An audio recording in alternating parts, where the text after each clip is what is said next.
coming at you again with a not quite video essay.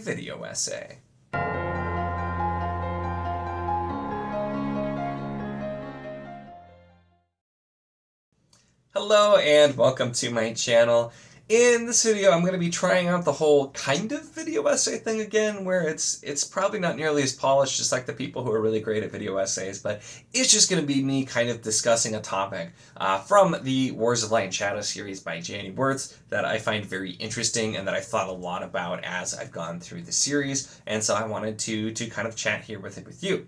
Now, like the last one of these I did, which was about the ideas of prophecy and free will, when there are other factors, this is going to be a generally spoiler-free to extremely light spoiler type of video is how I'm going to put this. So I'm not going to spoil any events or like really big things that are going to happen, but I am going to be talking about something that you're not going to immediately know, obviously, going in. So it's one of those things where if you want to be completely blind and have this be revealed as you read, well, I can't really talk about it without talking about it. But I think this is one of those things that'll be more likely to get you interested in the story versus actually spoiling it for you. So that's kind of how I'm going to talk about it.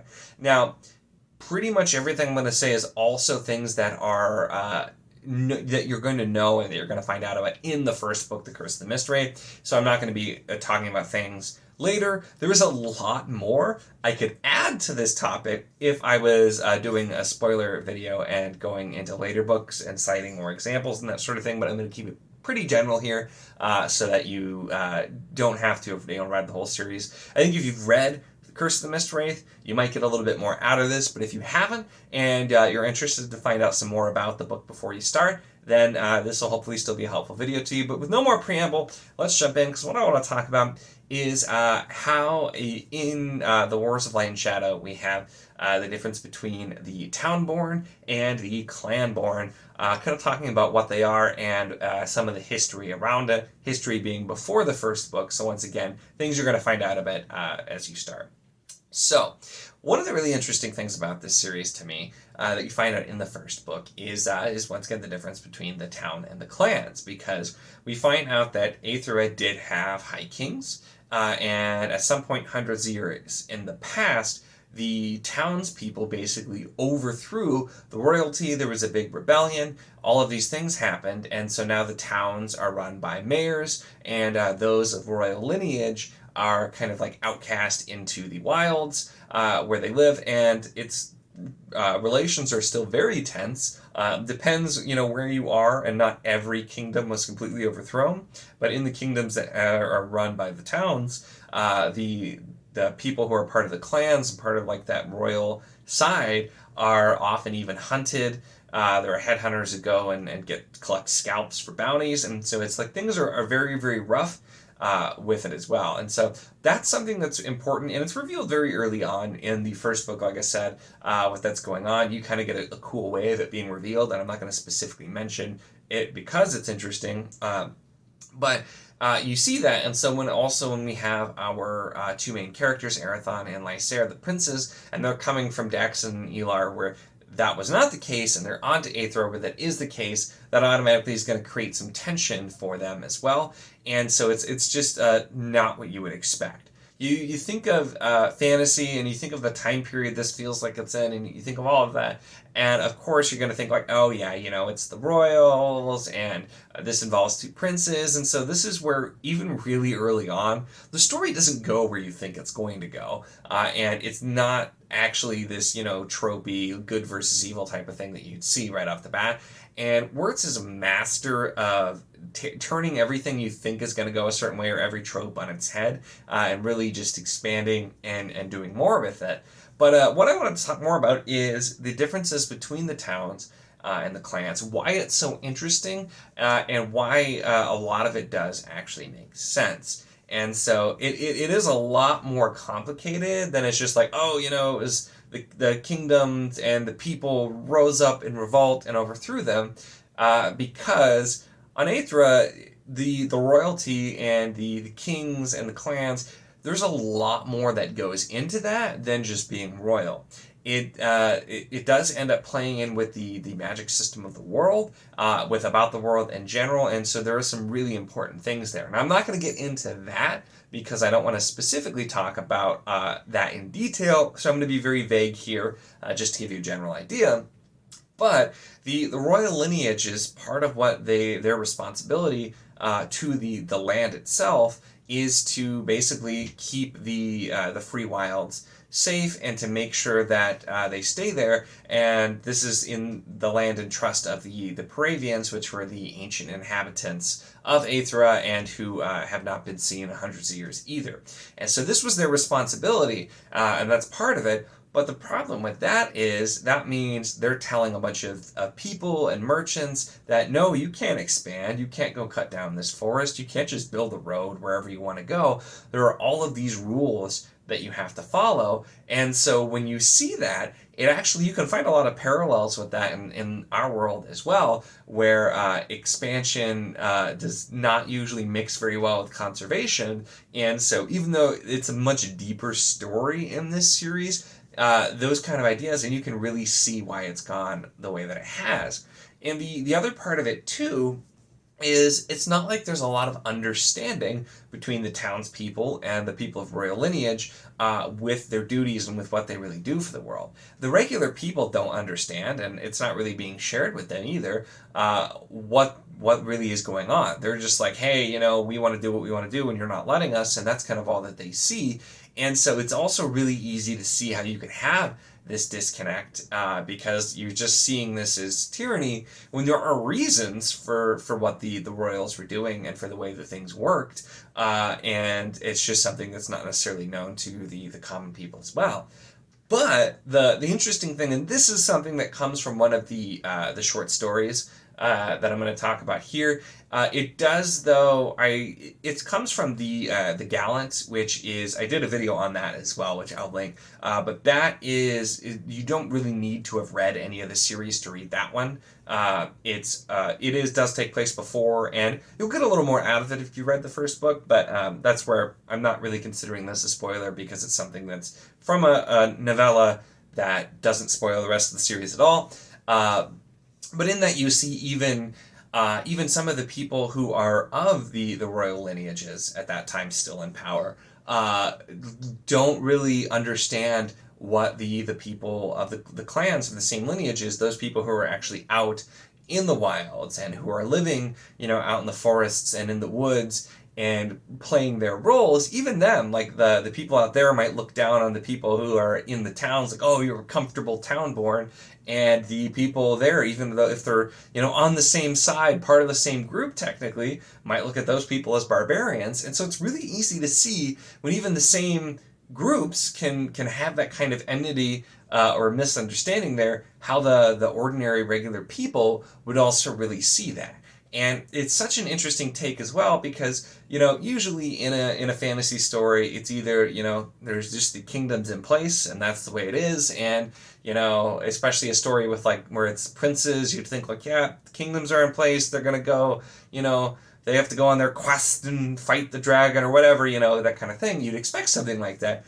Or alternately, you'll see fantasy where it's common people trying to overthrow the kingdom because the kingdom is bad, and see that kind of thing as well. So, and that's something there's been a ton of, but example of that would be, Mistborn. That's kind of the point of the whole first Mistborn. They're trying to overthrow that empire. So you usually have either or, but this series is taking place hundreds of years after you've already had this rebellion happen, and it's just the state of the world now is very different. The people of the royal lineages who have this oath-bound responsibility to the land are, living out in the forests for the most part, and that's just kind of their life, and they're hunted, and the towns are very entrenched, and they have the power. That's the merchants control it, the mayors control it, and the regular people have no connection to the clans, and the clans are in fact hated. And because of the fact that the tensions are so high and there's going to be bloodshed and there's going to be problems, that's not really likely to change. And so it's just really interesting because it's not something you would expect to see. And it's also, I don't think I've really read anything that's set at this kind of point in a history like this. I've seen some where it's like, there's royals in exile trying to take back over, but still it's not really the same. And so it's a really unique take.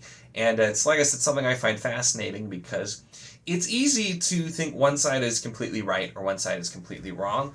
And the more information you get, the more I feel like you understand both sides and can see, but it's also just never, ever that simple. And that's what makes it such a compelling thing to think about. Because while it's easy, and, I've described, you literally have these people from towns that there's the guilds of headhunters who hunt the clanborn, they scalp them, and, you think like, oh, that's obviously the bad guys. And I'm like, well, yeah, what they're doing is terrible. But you can also, the more you think about it, the more you understand, the more you look at history, you could also see that this makes sense. You think, just for an example of a parallel, which is very different and not intended to be like a one-to-one comparison or anything like that. But if you think about, the United States, and the expansion of people coming here, and you had the Native Americans who lived out in, nature, and they weren't like building cities and towns and structures and roads. They just, they lived off the land, they lived in nature, they migrated, they did this sort of thing.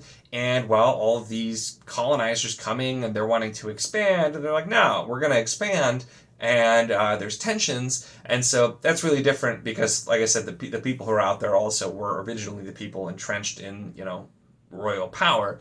But you look at that and you can see parallels in the real world like that, where there's going to be tension, except it's the interesting thing here is it's not the people who are originally in power who are trying to do the expansion and the industrialization. It's they were overthrown because they were trying to stop that, in part, and there's a lot more to it as well. And so, like I said, it's an idea that I find fascinating, and the further I've read in this series, the more I think about it, because there are a lot of things later on where you'll see relations, or you'll get more context. And you'll see all of these different things that have happened. You'll see what attitudes were over different times, especially if you read the short work.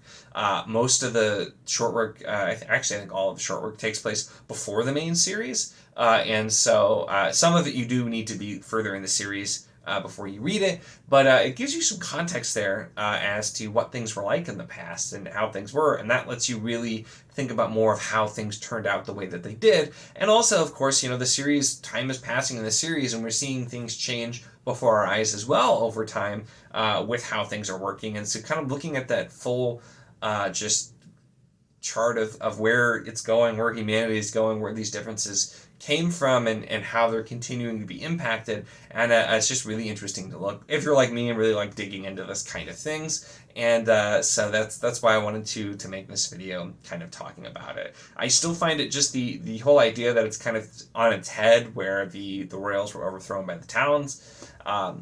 And they're the ones who are kind of like hunted and looked at as barbarians, even though that's, the exact opposite of what you would normally expect to have in a fantasy story. I've always thought that was interesting, and just kind of understanding and thinking about how this development makes sense. But the kicker, once again, is the fact that because this is fantasy, and the world and the earth and nature are all very important to the system of magic and the way that this world works, well, the consequences are also a lot bigger if things don't go the way that they're supposed to, or if things aren't done a certain way, or if rules aren't followed. And so that's what really makes this an even bigger bit of contention here, because of the fact that stakes are really, really, really high. In our world, if you're not conserving or you're cutting down forests, there are definitely impacts here. But